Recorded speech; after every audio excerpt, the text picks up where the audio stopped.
Do you need to replace the speakers in your Dell G16 7630? Well, I'm going to show you how. Also, you can click the top right of the screen to find this part or tools or additional help on our website, including written step-by-step tutorials with detailed images.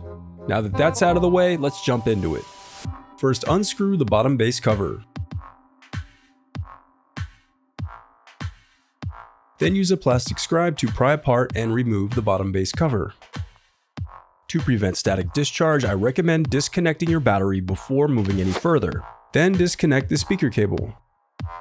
Next, lift the left speaker from the palm rest assembly, then unroute the speaker wire as you move your way over to the right speaker.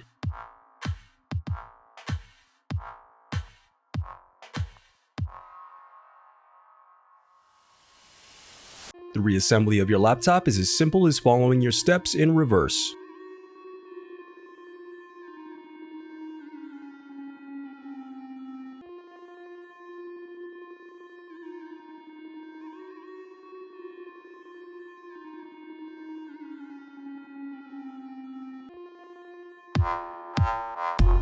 If you still need help, you can visit partspeople.com and view printable DIY instructions to help you along the way. We also have playlists of thousands of Dell tutorials for hundreds of different models, so keep checking back. Thanks for watching.